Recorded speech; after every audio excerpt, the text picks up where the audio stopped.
All right, everybody, let's go ahead and get started. Welcome back to the Dharma Doors. I'm MC Owens, and this is the San Francisco Dharma Collective. Tonight, we're reading another sutra. We are continuing to make our way through the Majjhima Nikāya. We're moving on to Sutra number 95 this evening. This is the Sutra to Caṅkī, the Brahmin Caṅkī. This will be the fifth of our 10 little suttas that are all discourses to Brahmins. I'm particularly excited about this sutra tonight, and let me tell you why real quickly, and then we'll dive right in. So, I love sharing these teachings with you. I really do. And a sutra like tonight, this is such an interesting sutra. And it's interesting for so many reasons. But it's the thing about Dharma Doors. It's like kind of what I'm trying to do with this Sunday night group. There is a mind experience to be had here. And there's a way in which I want to give you that experience. Like, I want to share with you what I see going on in this text. But that's tricky. And that's why lately, for a while now, I've pretty much just been reading the sutra because there's really no other way to arrive at that experience. But in particular tonight, there's just like a couple of ideas that are so interesting, so fascinating, but I can't just like skip over to that section and like start reading it to you because you need the background. You need to know why. And so as I was preparing to teach this sutra tonight, one after the next, I began to realize that this sutra, like most of them, it just keeps building on itself. And that's where, even though tonight it's a little bit of a long sutra, there's no way to do it in two parts. There's no way that we could take a week break and then just come back to this because there's a momentum that's going to build up, and I want to deliver on the very end of this.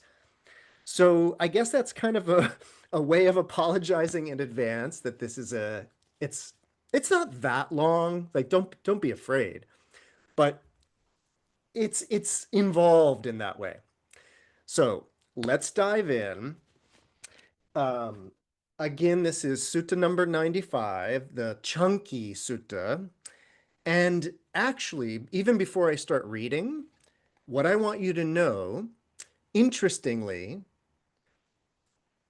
the first 10 paragraphs of this, which I believe is like one, two, three, the first 4 pages of this sutra are identical to the fourth sutra in the Digha Nikāya, except it's a different Brahmin. So everything that we're about to hear about Caṅkī is the Brahmin. There's another sutra in this one that has the exact same beginning, except it's not Caṅkī, it's some other Brahmin. And it really is kind of a window into the constructed nature of these sutras, that there are these kind of not just even stock phrases, but stock situations, like entire narratives that just get recycled using different people. So I think that's interesting because of the way this one begins. And it has to do with kind of like, well, this is one of those sutras tonight that's about like what makes Buddhism Buddhism? Like what makes it Buddhism and not one of these other traditions? All right. Well, let me walk you through this. So It starts, of course, like all sutras begin. Thus have I heard, thus have we heard. On one occasion, the Blessed One was wandering in the Kosalan country with a large sangha of bhikkhus, and eventually he arrived at a Kosalan Brahmin village named Upasada. There, the Blessed One stayed in the Devavana, the Deva's grove, the Salavana, the grove of the Sala tree, which was to the north of Upasada. Now, on that occasion, the Brahmin Caṅkī was ruling over Upasada, a crown property, abounding in living beings, rich in grasslands, woodlands, waterways, and grain, a royal endowment, a sacred grant given to the Brahmin by King Prasanadi of Kosala. So, a wealthy, powerful Brahmin, this guy Caṅkī. Now, the Brahmin householders of the town Upasada, they heard, oh, and now we need to jump back here, and it's important that we hear this at least once tonight. So everybody in Upasada, all the Brahmins had heard, the recluse Gautama is coming to town. Now, a good report of Master Gautama has been spread around to this effect.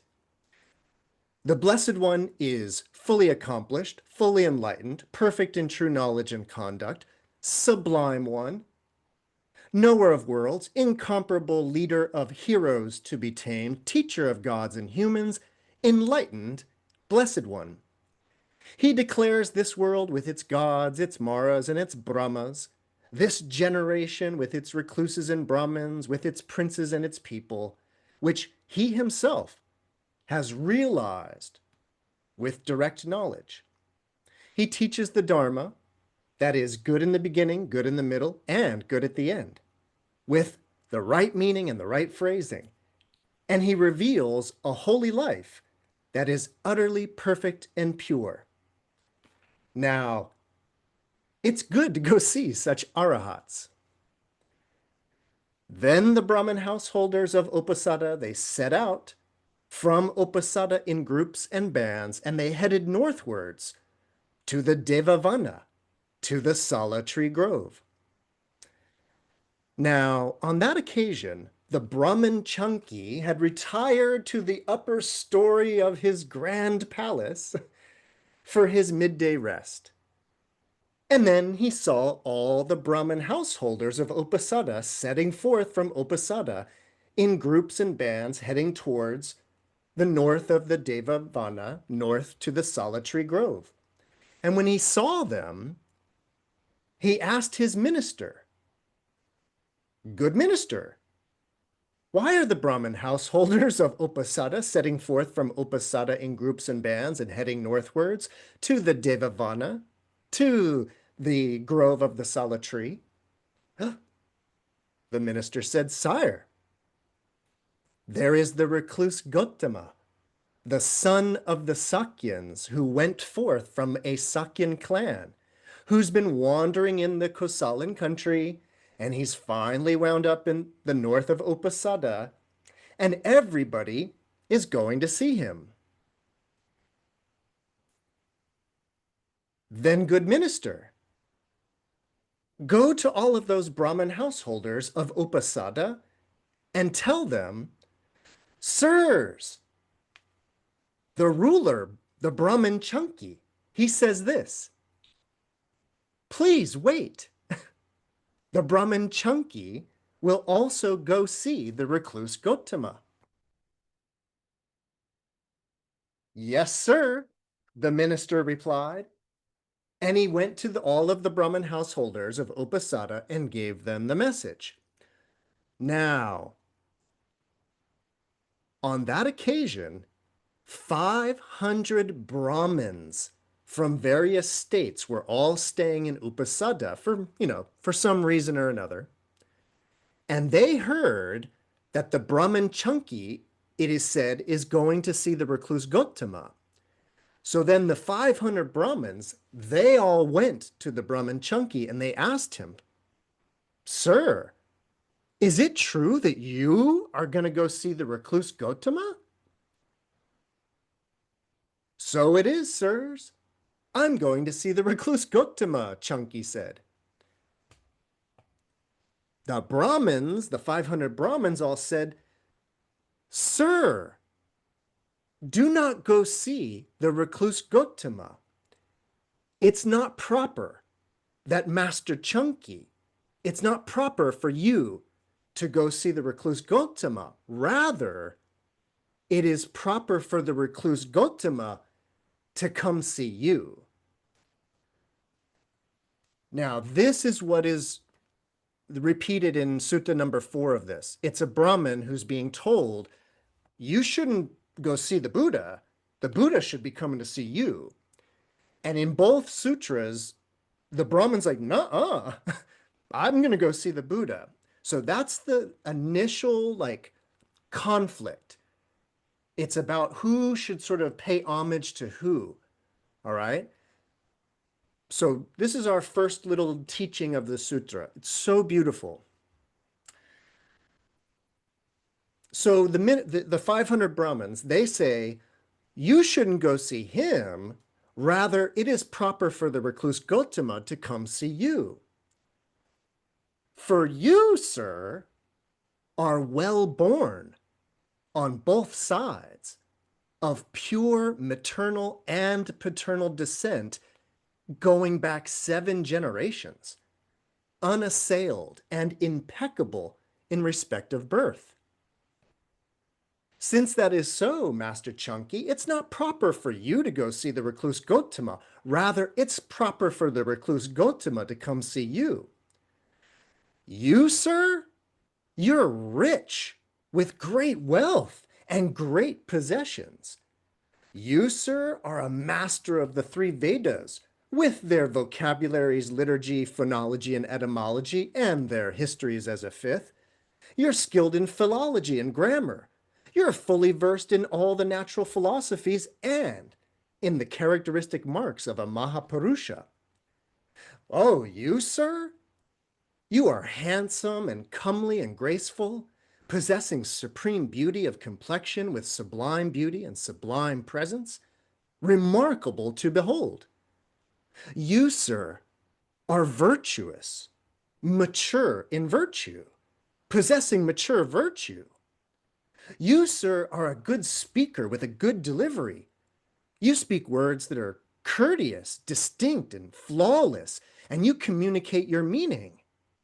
You, sir, you teach the teachers of many, and you teach the recitation of the hymns to 300 Brahmin students. You, sir, you're honored, respected, revered, venerated, and esteemed by King Prasanadi of Kosala. You, sir, are honored, respected, revered, venerated, and esteemed by the Brahmin Pokarisati. You, sir, you rule over Upasada, a crown property abounding with living beings, a sacred grant given to you by King Prasanadi of Kosala. Since all of that is true of you, sir, since all of that is so, Master Caṅkī, it's not proper for you to go see the recluse Gautama. Rather, it is proper for the recluse Gautama to come see you. When this was said, the Brahmin Caṅkī told all those Brahmins, "Now, sirs, hear what I have to say, and hear from me why it's proper for me to go see Master Gautama, and why it is not proper for Master Gautama to come see me. Sirs, the recluse Gautama, he's well born on both sides of pure maternal and paternal descent, going back 7 generations, unassailable and impeccable in respect of birth. Since this is so, sirs, it's not proper for Master Gotama to come see me. Rather, it's proper for me to go see Master Gotama. Sirs, the recluse Gotama, he went forth, abandoning much gold and bullion stored away in vaults and in lofts. Sir, the recluse Gotama went forth from the home life into homelessness when he was still young, in the prime of his life. Sirs, the recluse Gotama shaved off his hair and beard, put on the yellow robes, and went forth from the home life into homelessness, though his mother and father wished otherwise, and wept with tearful faces, with tears in their faces. Sirs, the recluse Gotama is handsome, comely, and graceful, possessing supreme beauty and complexion, with sublime beauty and sublime presence, remarkable to behold. Sirs, the recluse Gotama is a good speaker. The recluse Gotama is virtuous, with noble virtue, with wholesome virtue, possessing wholesome virtue. Sirs, the recluse Gotama is a good speaker, with good delivery. He speaks words that are courteous, distinct, flawless, and he communicates the meaning. Sirs, the recluse Gotama is a teacher of the teachers of many. Sirs, the recluse Gotama is free from sensual lust and without personal vanity. Sirs, the recluse Gotama holds the doctrine of the moral efficacy of action, the doctrine of the moral efficacy of deeds. He does not seek any harm for the line of us Brahmins. Sirs, the recluse Gotama went forth from an aristocratic family, from one of the original noble families. Sirs, the recluse Gotama went forth from a rich family, from a family of great wealth and great possessions. Sirs, people come from remote kingdoms and remote districts to question the recluse Gotama. Sirs, many thousands of deities have gone for refuge for life to the recluse Gotama. Sirs, a good report of the recluse Gotama has been spread about to this effect, that the Blessed One is accomplished, fully enlightened, perfect in true knowledge and conduct, sublime one, knower of worlds, incomparable leader of heroes to be tamed, teacher of gods and humans, enlightened Blessed One. Sirs, the recluse Gotama possesses the 32 characteristic marks of a Mahapurusha. Sirs, King Senya Bimbasara of Magadha and his wife and children, they've gone for refuge for life to the recluse Gotama. Sirs, King Prasanadi of Kosala and his wife and children, they've gone for refuge for life to the recluse Gotama. Sirs, the Brahmin Pokarisati and his wife and children, they've all gone for refuge for life to the recluse Gotama. Sirs, the recluse Gotama has arrived at Uposatha and is living at Uposatha in the Devavana, in the Salavana, north of Uposatha. Now, any recluses or Brahmins that come to our town, they're our guests, and guests should be honored, respected, revered, and venerated by us. Since the recluse Gotama has arrived at Uposatha, he is our guest, and as our guest, he should be honored, respected, revered, and venerated by us. Since this is so, sirs, it's not proper for Master Gotama to come see me. Rather, it's proper for me to go see Master Gotama. And by the way, sirs, this much, this much is the praise of Master Gotama that I have learned. But the praise of Master Gotama is not limited to that. For the praise of Master Gotama is immeasurable. Since Master Gotama possesses each one of those factors that I mentioned, it's not proper for him to come see me. Rather, it's proper for me to go see Master Gotama. Therefore, sirs, let's all go see the recluse Gotama. All right, and just in case you're wondering, so that ends the section that is identical to what was in this sutra. So convincing the naysayers that it's more appropriate that we go see the Buddha. The reason, though, that we needed to hear all of that, though, is I really wanted you to hear the, what I call the dramaturgy of sutras, where, like, aren't you excited to go see the Buddha now? I don't know about you, but I cannot wait in that way. And so in a sutra like this, it's particularly important that we notice that we are going to visit the Buddha to go pay our respects. I just want you to kind of like feel that that's what just happened, is that we've decided as readers, let's all go see the Buddha. All right, so that's kind of the end of part one. Everybody doing okay? Awesome.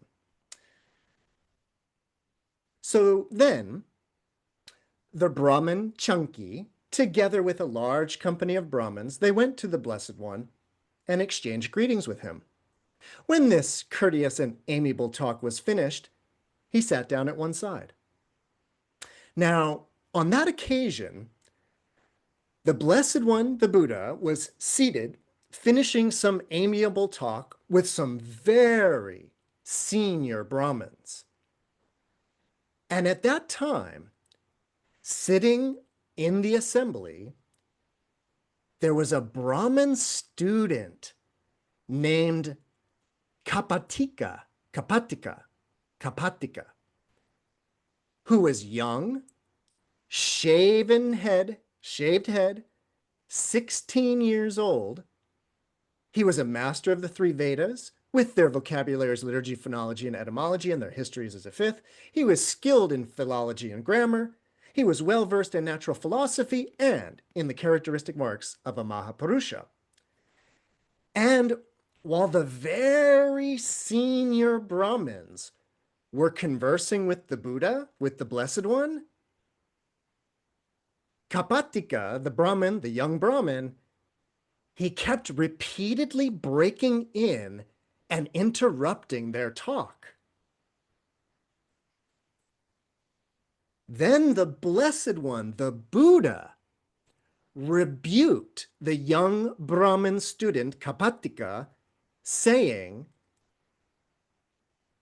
"Let not the Venerable Bharadavaja," Bharadavaja is his last name, he comes from that lineage. So he says, "Let not the Venerable Bharadavaja break in and interrupt the talk of the very senior Brahmins while they are conversing. Let the Venerable Bharadavaja wait until this talk is finished." When this was said, the Brahmin Caṅkī, the ruler guy, right, the main Brahmin guy, he said to the Blessed One, to the Buddha, "Let not Master Gotama rebuke the Brahmin student Kapatika. The Brahmin student Kapatika is a clansman. He's very learned. He has good delivery. He is wise. He's capable of taking part in this discussion with Master Gotama." And now we get some mind reading. This is a very interesting part. So then it says, the Blessed One, the Buddha, thought, "Surely, since the Brahmins honor this kid such honor this kid this way, the Brahmin student Kapattika, he must be accomplished in the scriptures of the three Vedas. Then the Brahmin student Kapattika, he thought, ooh, when the recluse Gautama catches my eye, I'm going to ask him a question. Then, knowing with his own mind the thoughts in the Brahmin student Kapattika's mind, the Blessed One turned his eye toward him. Then the Brahmin student Kapattika thought, ah, the recluse Gautama has turned towards me. Suppose I ask him a question. Then he said to the Blessed One, to the Buddha, Master Gautama,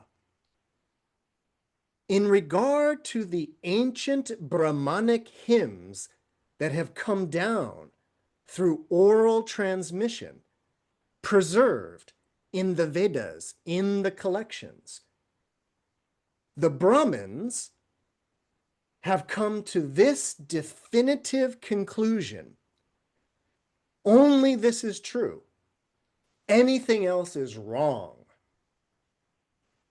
What does Master Gautama, what do you say about this? And the Buddha replies, how then, Bharadvaja? Among the Brahmins, is there even a single Brahmin who says this? I know this. I see this. Only this is true. Anything else is wrong. And Kapattika replies, no, Master Gautama. Before we move on, let's clarify a little. Yeah, the language is tricky. So what you need to know is that this is one of those unfortunate situations where we're back here in Sutta number 95. But if you were to go ahead to Sutta number 99, this is explained in more detail. So it's unfortunate that that sutra doesn't come first. So let me explain what's going on very quickly. It's actually very interesting, and it's not as complicated as it seems or as it sounds. So the young kid asks, you know, we Brahmins, we say this, we've come to this, or, you know, he's talking about the other Brahmins, but he's saying the Brahmins have come to this definitive conclusion. Only Brahmanism, only the Vedas, only Hinduism in that way, but only Brahmanism is true. Everything else is wrong. So the way of the Vedas, reciting the Vedas, being a Brahmin, revering the caste system, like that whole Brahmanical system, the Brahmins say that that's the be-all to end-all of truth, that is the truth. What do you say, Buddha? What do you say about that? And the Buddha responds by asking him, all right, Bharadvaja, among the Brahmins, is there any one of them that says, I know this, I see this, only this is true, everything else is wrong? So, what it's talking about, at least according to Sutta number 99, which, by the way, it uses the exact same language, it's just longer and more expanded. And what it is it makes it clear that there's a certain code of moral ethics for Brahmins. And it's the Brahmanical, I mean, it's the moral code for everybody, but Brahmins are considered holy because they practice this. So they practice a five-fold discipline. I guess as if you were kind of a Buddhist in that way, you would think of it as a discipline. So it's about truthfulness. So number one is about being truthful. The next one is about asceticism and the kind of asceticism that the Buddha was always talking against. But the second one is about certain forms of asceticism, celibacy, what we would know of as brahmacharya, the path of Brahma, so celibacy, study as a fourth, and the fifth is generosity. So you'll notice, of course, some overlap with Buddhist moral discipline in that way. But here's the thing about it. What the Buddha and Kapattika, what they're about to go back and forth about, it's about this idea that, and I can't take too long on this because this is like an entire, like, class, an entire seminar on Hinduism and Indian religion. But what it is the Buddha is asking Kapattika, does any Brahmin, do any one of them that you know, have they followed this fivefold discipline and have they achieved the goal that you guys are saying is the goal? And he says, oh yeah, no, I don't know a single one. And that might sound like, wait, that doesn't make any sense, or like, why would they do that then? But let me kind of put this in terms that might make more sense, because I think I've struggled all day, by the way, to try to figure out a way to explain this simply. So a very simple way, it would be actually comparing this to kind of a Judeo-Islamic Christian theology. And what I mean is, in particular, it's this theology that if I'm really good, if I'm morally virtuous now, even though my life might suck as a result of all of that asceticism and all of that morality, if I do this, I'm going to spend the rest of eternity in God's kingdom, in heaven with God. Now, from a Judeo-Christian Islamic point of view, time hasn't ended yet. So nobody has made it to what, St. Paul calls the pleroma, when everything will be with God at the end of time. That is when the payoff of all of your virtuous action is, when time ends. And therefore, no Christian has experienced this yet. So the Buddha, or, in this way, the Buddha is asking of a kind of say, a Christian priest or a Christian minister who has been so moral their whole life, have they experienced the result of that? And the answer is no, not yet. Well, I want you to know that the Brahmanical vision of salvation is very similar. It's that at the end of time, everybody who has been saved in that way will be with Brahma. And everybody else is just going to be constantly floating through samsara. And the idea is that, but that hasn't happened yet. The end of time hasn't happened yet. So I hope that makes sense in terms of what the conversation is about. And by the way, this is a very normal thing for the Buddha to be discoursing about, because the Buddha is always saying that what he's teaching and what he has to offer, the payoff is realizable right here and right now. That this is actually not about the next life, and it's certainly not about the end of time. So that's what's in debate. Everybody okay with that kind of summary? That it's rough, but yeah, no, do you have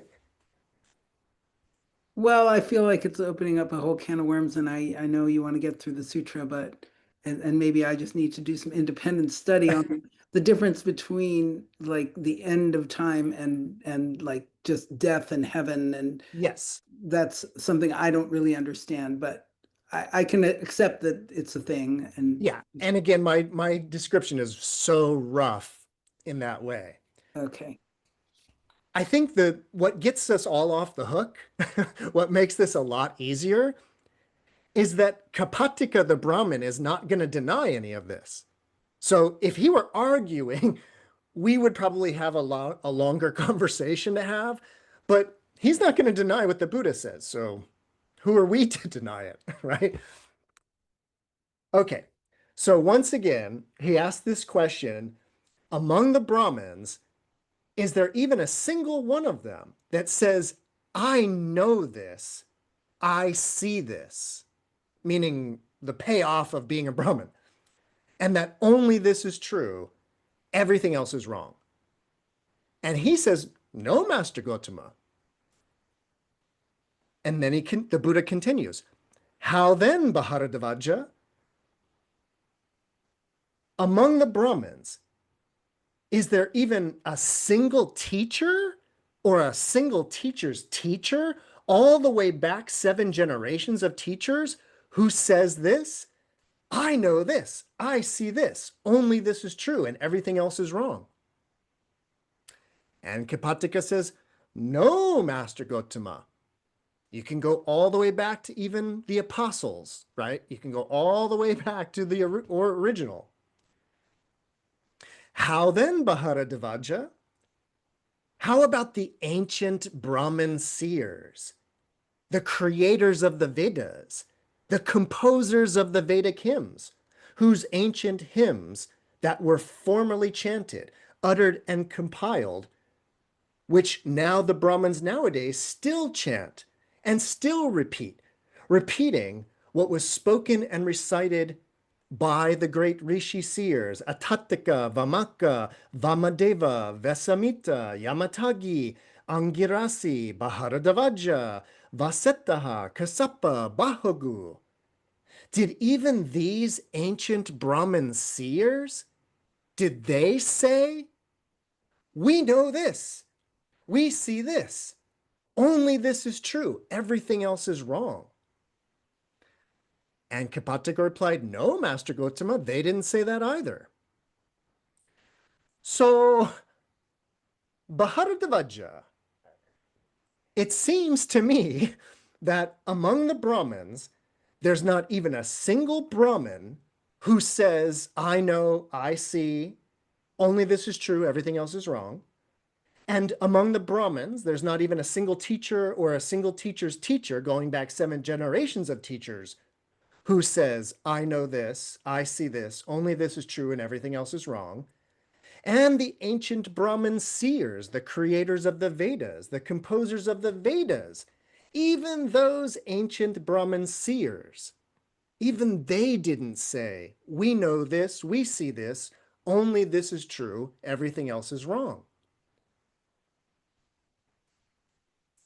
Suppose there was a file of blind men, each holding the hand of the next. The first one doesn't see. The middle one doesn't see. And the last one doesn't see. So too, Bharadvaja, in regard to their statement that the Brahmins, in regard to their statement, the Brahmins seem to be like a file of blind men. The first one not seeing, the middle one not seeing, and the last one not seeing. What do you think, Bharadvaja? That being so, does the faith of the Brahmins turn out to be groundless? And Kapattika replies, the Brahmins honor their tradition, they honor the Vedas, they honor this, not only out of faith. Master Gotama, they also honor it as anusava, as an oral tradition. And the Buddha jumps in and says, Bharadvaja, first, you took your stand on faith. Now you're talking about oral traditions. There are 5 things, Bharadvaja, that might turn out in 2 different ways here and now. What 5? Faith, approval, oral tradition, reasoned cogitation, and the reflective acceptance of a drishti, of a view. These 5 things might turn out in 2 different ways here and now. So really quickly, this is a very interesting idea. This is an old kind of idea in kind of Indian thinking, Indian philosophy in that way. And the Buddhists talk about it a lot. And it's these 5 things, you just heard them, but they're 5 things that lead people to develop a drishti, to develop an opinion or a view. Like why do you believe something is true? That's sort of the theme of tonight. It's this what they call the epistemological question. How do you know something is true? The question alone blows the mind. It really does. So that's what's at stake here. And the Buddha often says that these 5 things by which we kind of determine things to be true or not, these 5 things can turn out to be otherwise. So they are faith, and we're talking here about a kind of blind faith in that way, by the way. The second one is approval. And that one is basically the idea that, well, everybody's doing it. Everybody thinks this is the case. Number 3 is a oral tradition. So this is an old wives' tale. This is what my mom's told me, and her mom told her, and her mom told. So all of that. And then reasoned cogitation, which is actually, by the way, the technical term is vitarka. Vitarka is that term that's always being used when describing the jhanas in terms of like contemplating or thinking. But then as you move into the second jhana, there's no more vitarka. There's no more like cogitating. Well, you can come to have a view or an opinion by reasoned cogitation. And then number 5 is the taking up of a drishti after having thought about it. So that's like if somebody basically tries to convince you of something, and then you go home and you're like, you know what? I should be a vegetarian. Like that sounded convincing. And so you adopt the view. Now, the Buddha says, though, that those 5 things are not good grounds for developing an opinion because things can turn out to be different. For example,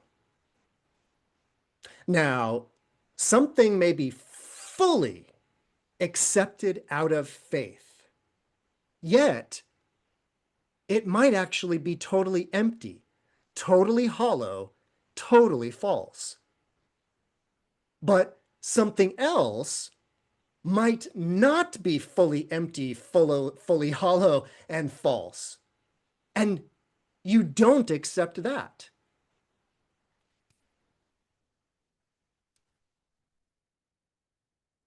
Again, something might be approved of by everybody, yet it might be empty, hollow, and false. But something else may not be fully accepted just because it's accepted by everybody. Again, something might be, again, this version has all the ellipses, so I'm trying to, fill in all the blanks here. So again, something might be well transmitted or orally transmitted, but actually be hollow, empty, and false, right? Something might be well cogitated, but actually be empty, hollow, and false. And something might be well reflected upon, yet it might be empty, hollow, and false. But something else may not be well reflected upon, yet it might be factual, true, and not mistaken. under these conditions, it is not proper for a wise person who protects or preserves the truth to come to the definitive conclusion, only this is true, everything else is wrong. And then Kapattika jumps in with the question, but Master Gautama, in what way is there satya anurakkaha? Satya, truth, anurakkaha, protecting or guardian.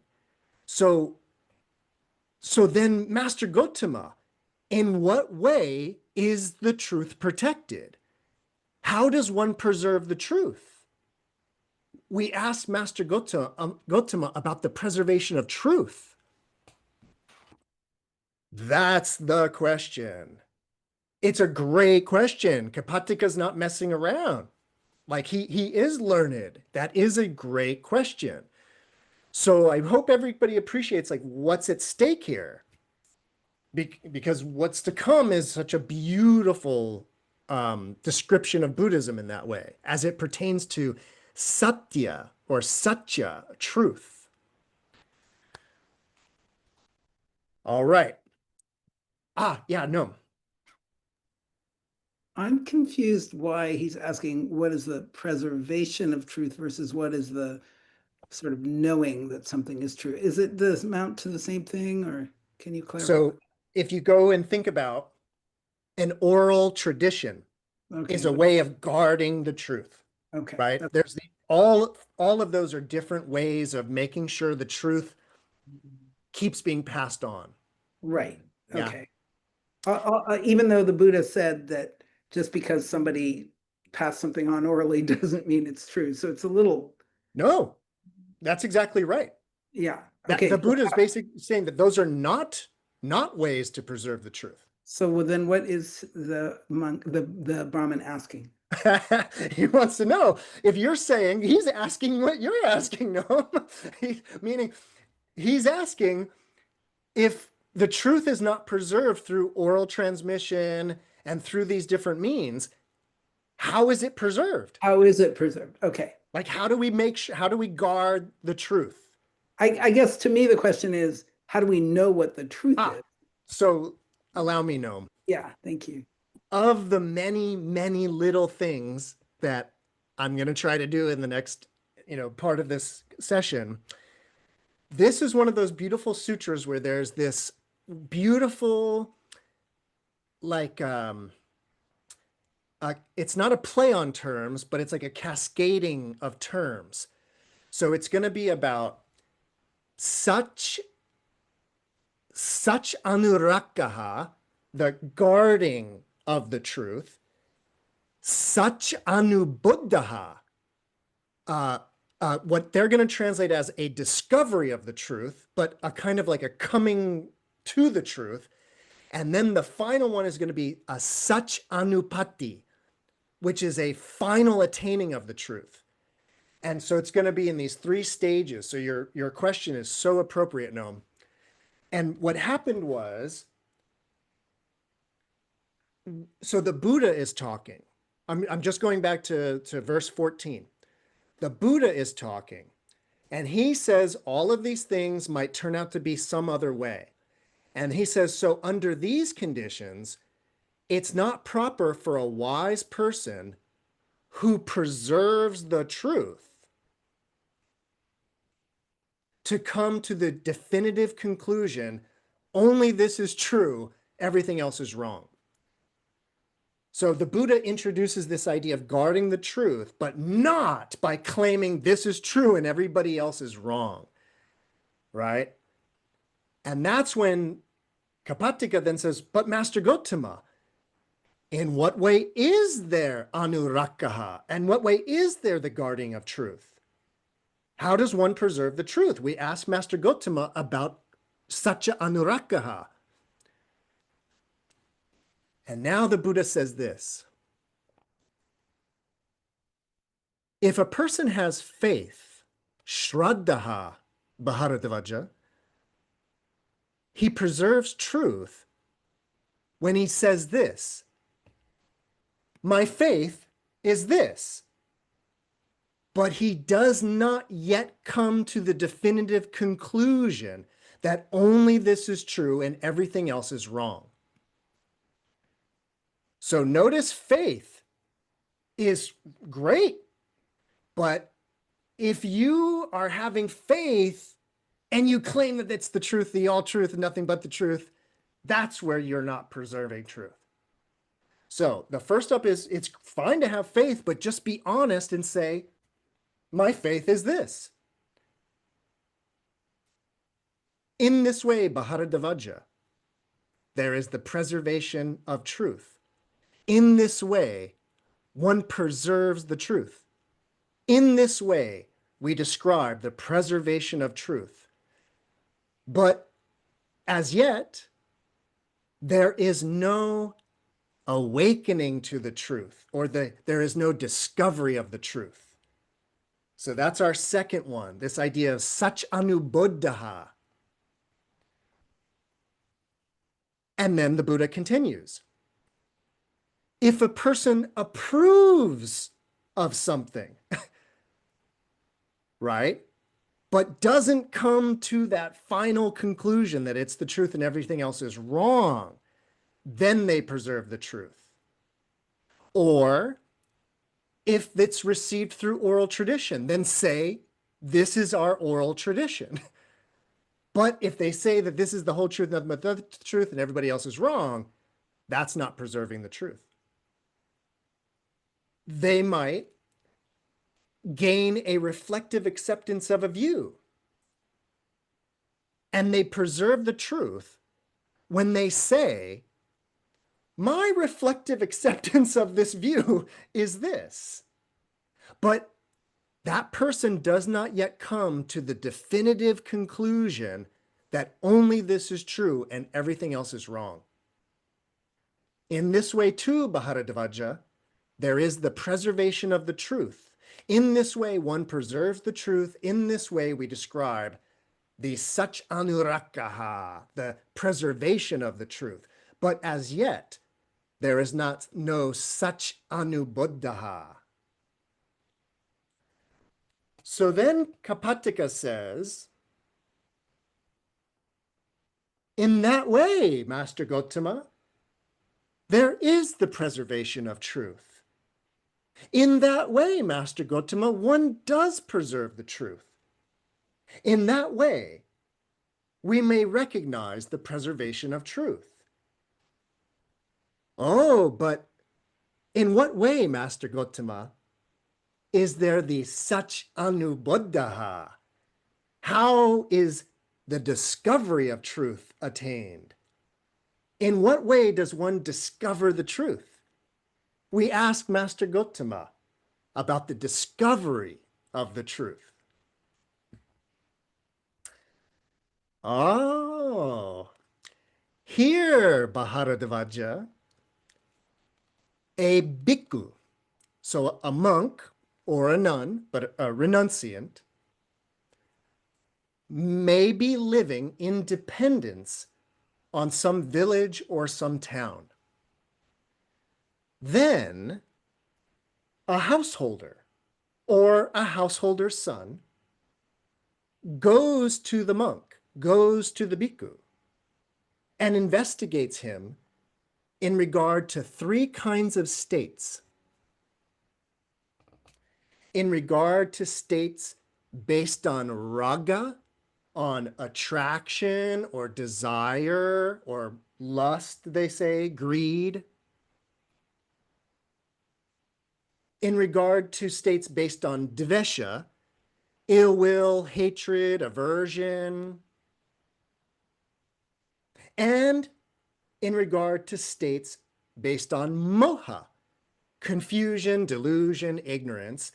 Those are, of course, are the three poisons. Those are the three kleshas. If you didn't catch it, the Buddha's saying, so let's say there's a monk and then there's a householder. The householder or the householder's son goes to the monk and investigates them and tries to see do they have any states of mind that are based on greed, anger, or delusion? And the person, the householder, thinks this way. Are there, in this venerable one here, any states based on greed, such that with his mind obsessed by those greedy states, while not knowing, he might say, I know, or while not seeing, he might say, I see, or he has such a mind that he might urge others to act in a way that would lead them to harm and to suffering for a long time. And as the householder investigates the monk, the householder comes to know there's no such states based on greed in this venerable one. The bodily behavior and the verbal behavior of this venerable one, those are not the behavior of one whose mind is affected by greed. Oh, and the Dharma that this venerable one teaches, it's profound. It's hard to see. It's hard to understand. It's peaceful. It's sublime. It's unattainable by mere reasoning. It's subtle, to be experienced by the wise. This Dharma could not easily be taught by one affected by greed. And when the householder has investigated the renunciant and has seen that he is purified from states based on greed, he next investigates him in regard to states based on hatred, on devesha. And he says, or he thinks, he wonders, are there in this venerable one any states based on hate, such that with his mind obsessed by those states of hatred, he would say, I know, or I see, or that he might urge others to act in a way that would lead to their harm and suffering for a long time? And as our householder investigates our renunciant, the householder comes to know there's no such states based on hatred in this venerable one. The bodily behavior, the verbal behavior of this venerable one are not those of one affected by hatred. And the Dharma that this venerable one teaches, it's profound, hard to understand, to be experienced by the wise. This Dharma could not easily be taught by one affected with hatred. And when he has investigated the renunciant and has seen that they are purified from states based on hatred, they next investigate the renunciant in regard to states based on delusion. And they wonder, they think, are there in this venerable one any states based on delusion, such that with his mind obsessed by such delusional states, he might say, I know when he doesn't know, or I see when he doesn't see, or that he might urge others to act in a way that would lead to their harm and suffering for a long time? And as the householder investigates the renunciant, the householder comes to know there's no such states based on delusion in this venerable one. The bodily behavior, the verbal behavior of this venerable one are not behavior of those affected by delusion. Oh, and the Dharma that this venerable one teaches, it's profound, subtle, hard to get, to be experienced by the wise. This Dharma cannot easily be taught by one affected by delusion. And when the householder has investigated our renunciant and has seen that they are purified from states based on delusion, then our householder places faith in that person. Filled with faith, he visits him and pays respect to him. Having paid respect to him, he gives ear. When he gives ear, he hears the Dharma. Having heard the Dharma, he memorizes it and examines the meaning of the teachings that he has memorized. When he examines their teaching, when he examines their meaning, he gains a reflective acceptance of those teachings. When he has gained a reflective acceptance of those teachings, zeal springs up. When zeal has sprung up, he applies his willpower. Having applied his willpower, he scrutinizes. Having scrutinized, he strives.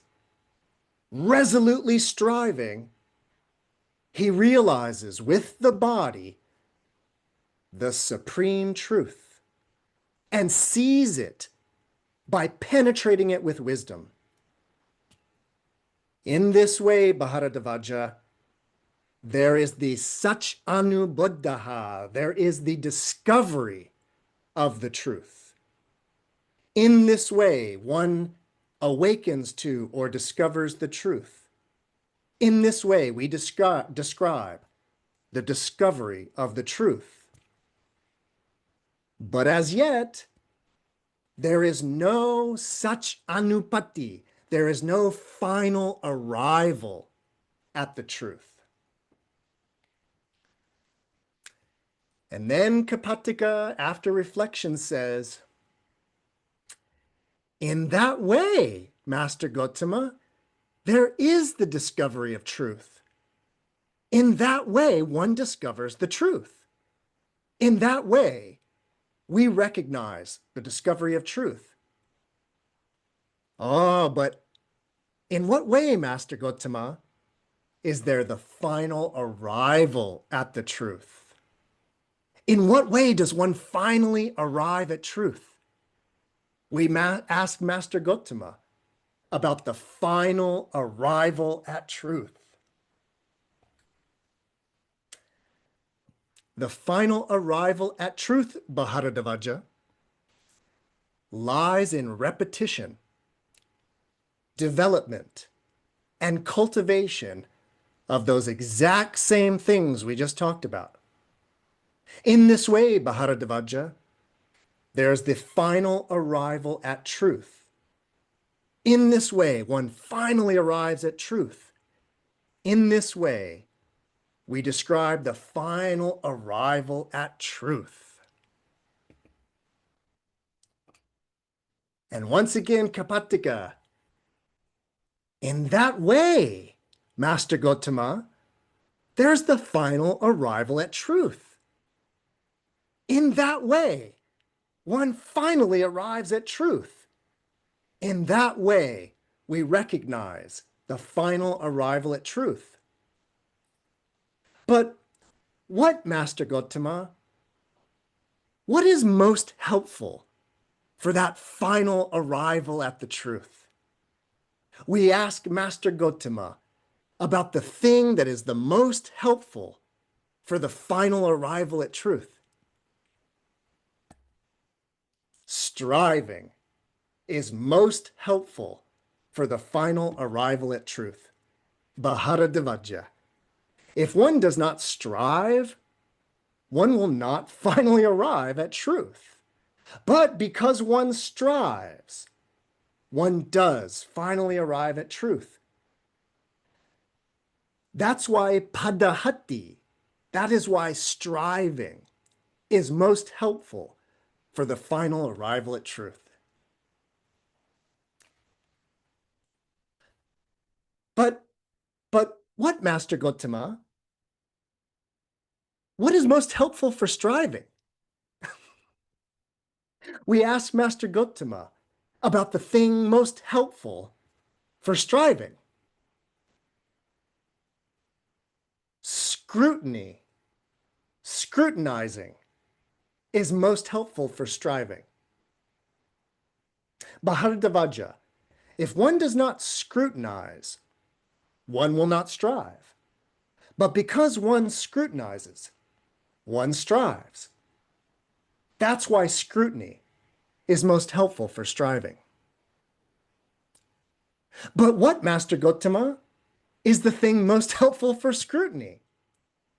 We ask Master Gotama about the thing that is most helpful for scrutiny.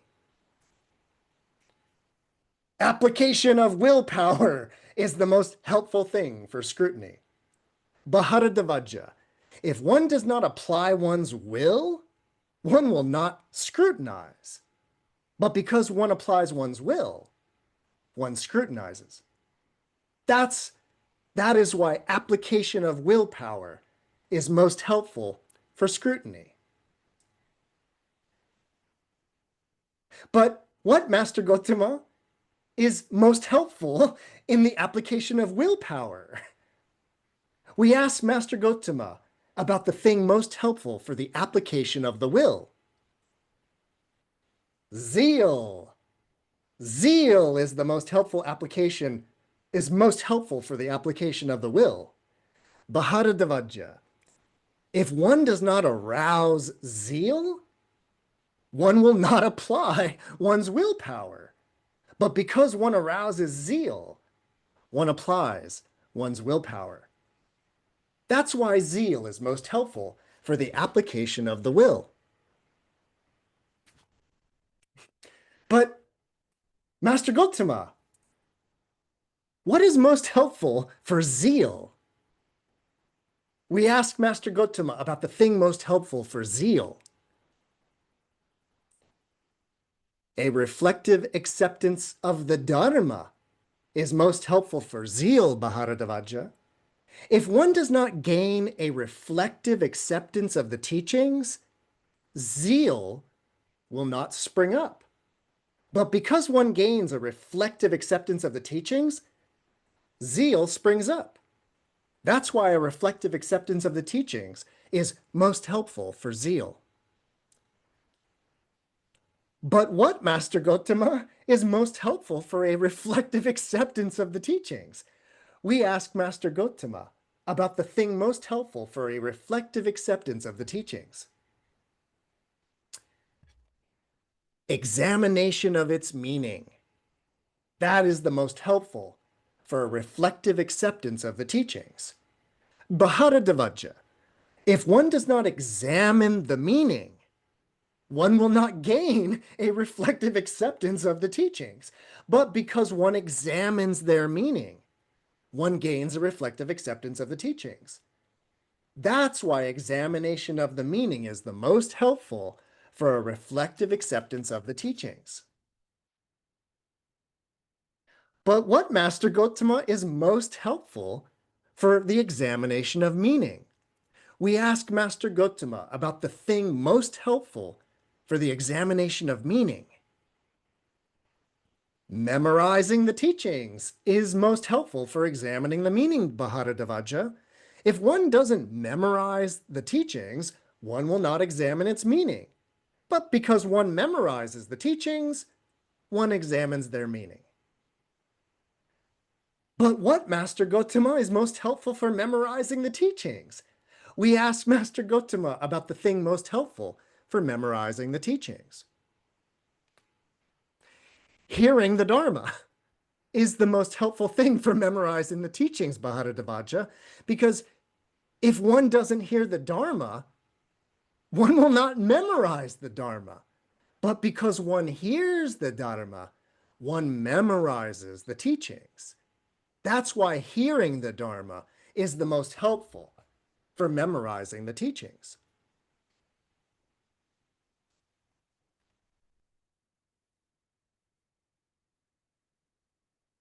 Hearing the Dharma is most helpful for memorizing the teachings, Bharadavaja.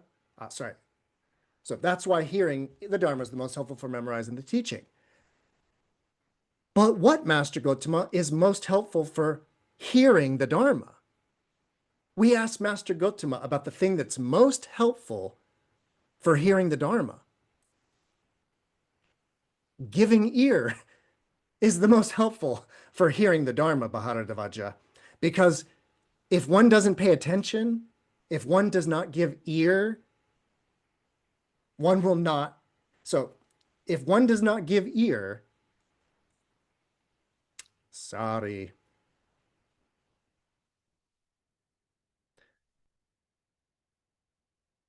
If one does not give ear, one doesn't hear the Dharma. But if one does give ear, one hears the Dharma.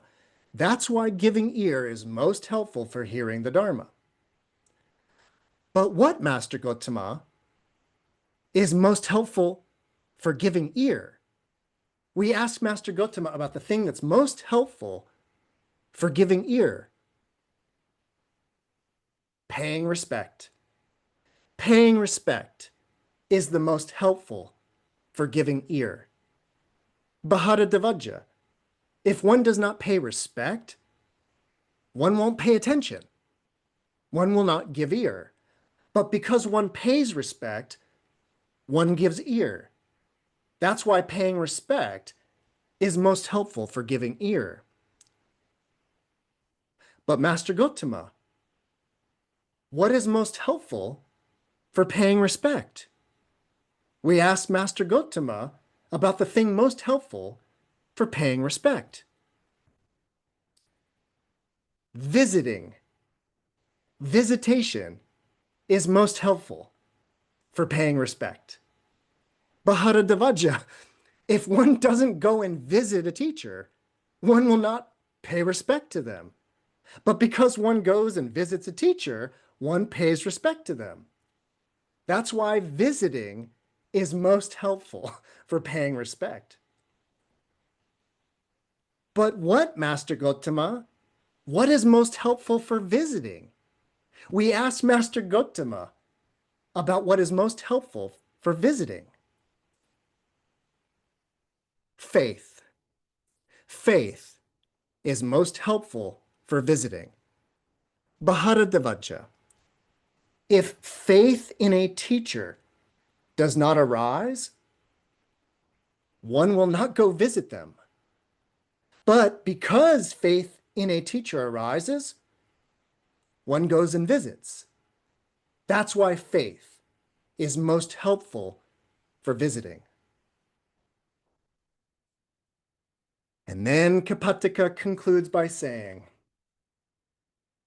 we asked Master Gotama about the preservation of truth, and Master Gotama answered about preserving truth. We approve of and accept that answer, and so we are satisfied. We asked Master Gotama about the discovery of the truth, and Master Gotama answered about the discovery of truth, and we approve of and accept that answer, and so we are satisfied. We asked Master Gotama about the final arrival at the truth, and Master Gotama answered about the final arrival at truth. We approve of and accept that answer, and so we are satisfied. We asked Master Gotama about the thing most helpful for that final arrival at truth, and Master Gotama answered about the thing most helpful for the final arrival at truth, striving, and we approve of and accept that answer, and so we are satisfied. Whatever we asked Master Gotama about, that he has answered us. We approve of and accept that answer, and so we are satisfied. Formerly, Master Gotama, we used to think, who are these bald-headed recluses, these swarthy, menial offspring of the kinsman feet? Who are they that they would understand the Dharma? But Master Gotama has indeed inspired in me love for the recluses, confidence in the recluses, reverence for the recluses. Magnificent Master Gotama! Magnificent Master Gotama! You've made it so clear, as if turning upright what had been turned over and revealing what had been hidden and showing the way to one who had been lost and holding up a lamp in the dark. From today, let Master Gotama remember me as a lay follower who's gone to him for refuge for life.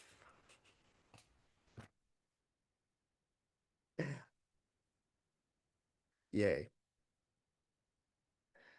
All right. So I know it's been a moment since I paused, so anything for anybody. I have a few things I'd like to mention, but love to hear from anybody if anybody has any thoughts, insights. I'm astonished.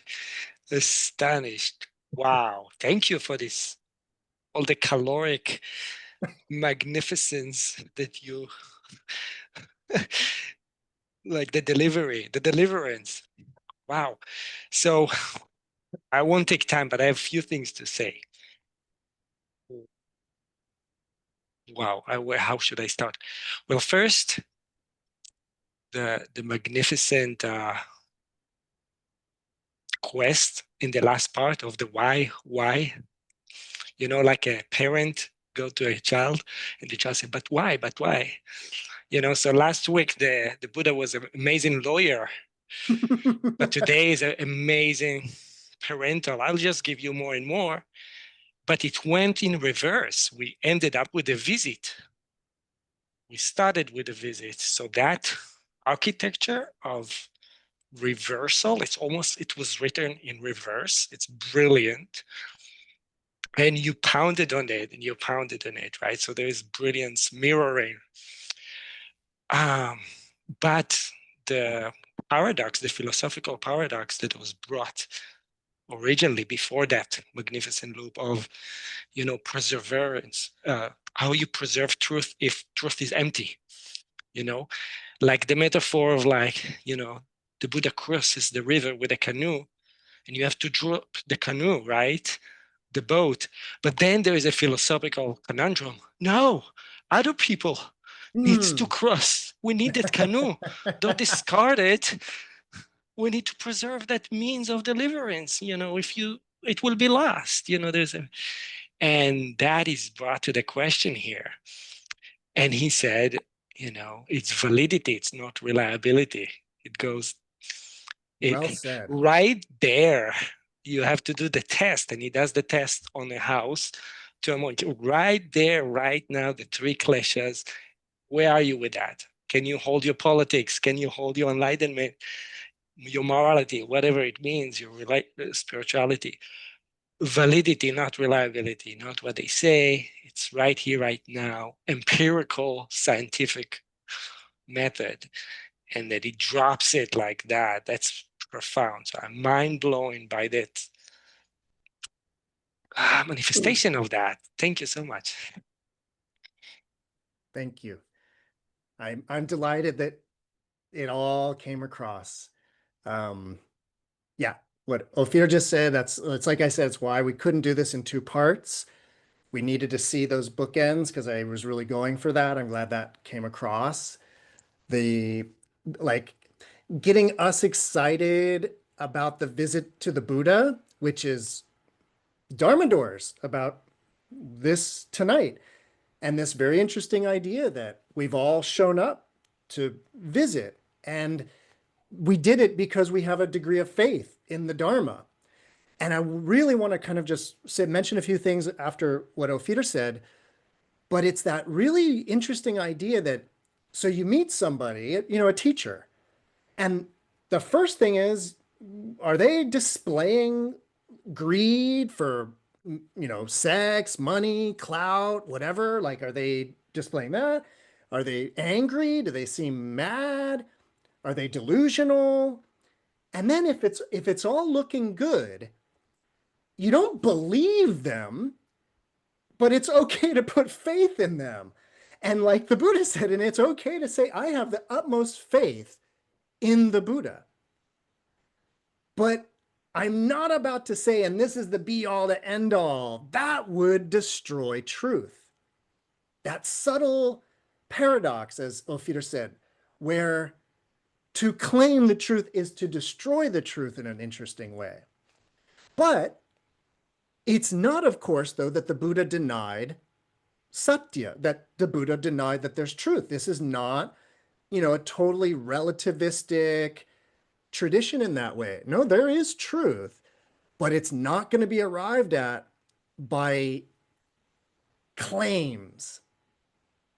It's directly experienced in that way.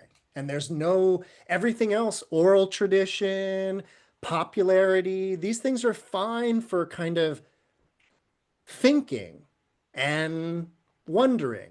But I read from this that it's a problem when you say, and this is right and everything else is wrong. And of course, what's really subtle about the parable of the canoe, the parable of the raft in that way, is it's tempting to be like, oh, that's the truth.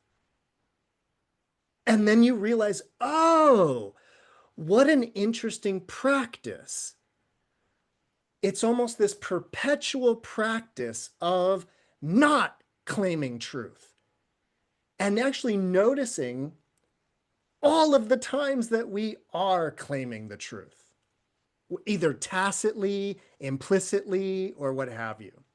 So I just want to make it clear that the Sutra of the Buddha was not saying there's not truth, but it's just not going to be arrived at these kind of other ways. So, no. Thank you both. Thank you, Ophir, for your insights and then your summary, Michael. That was beautiful. One comment on Ophir. I love the parent analogy, because I was really trying to like understand the significance of the fact that this young Brahmin was like, he was at the beginning, he was kind of rude and the Buddha had to put him in his place. I don't know what the other Brahmins putting the Buddha in his place had to do with it, but that doesn't, that's a whole nother thing.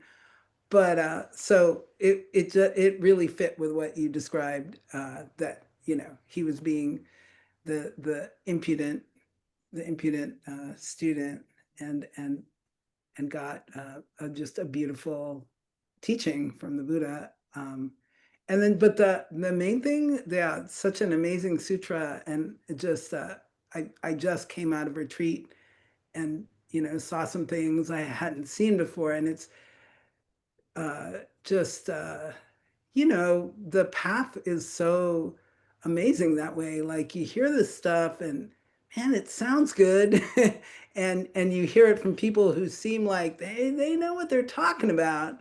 But then you see it and you're just like, oh man, yeah, like it's just a whole different level of understanding, and but then that in turn gives you faith that, yeah, this really, you know, Buddha is on to something. Everything he said so far, I have verified. I've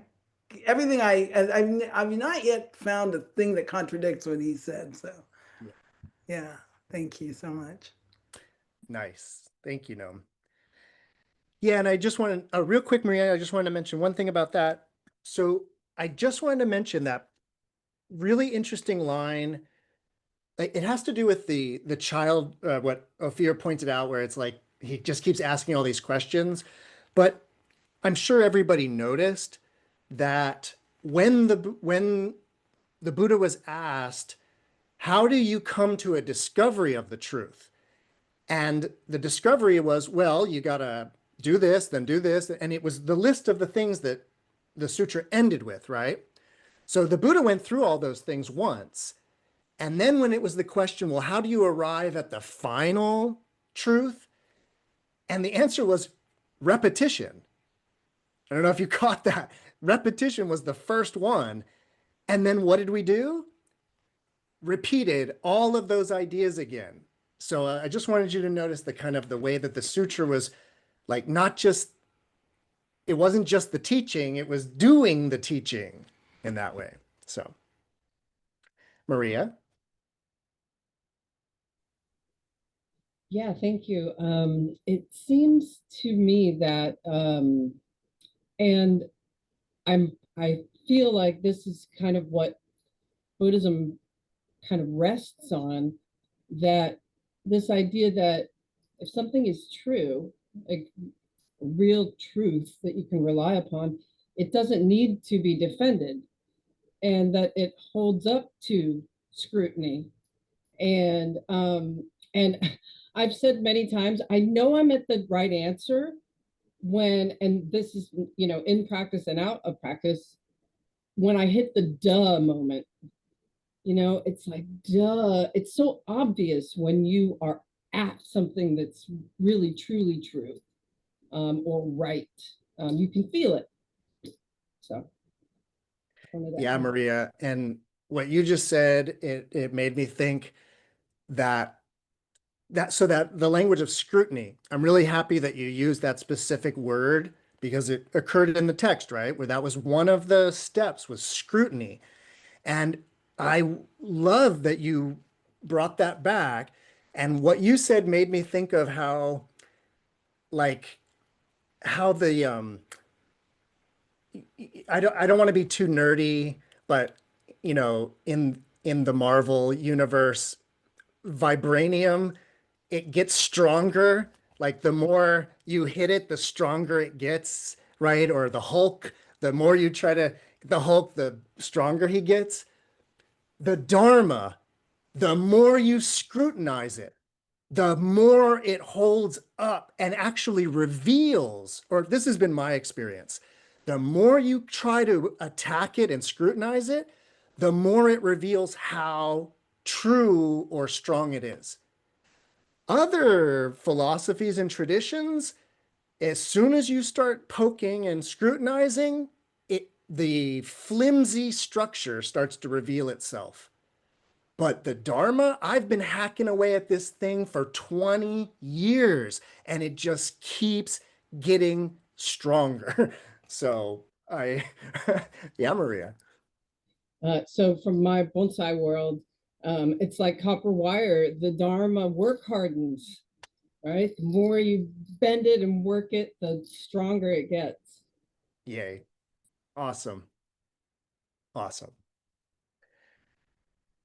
All right, everybody. So that's it for this Dharma Doors. I meant to mention it at the beginning of class, but everybody knows no Dharma Doors next weekend because I'm going to be up in San Francisco and we're going to be doing a day-long retreat with me, 9 a.m. to 4 p.m. And it's going to be on Zoom and it's going to be IRL in real life at the center. So you can find out more at the SFDC website. I hope to see you there, either online or in person. And then we'll be back for regular Dharma Doors 2 weeks from tonight. So there you go. Thanks for being here as always.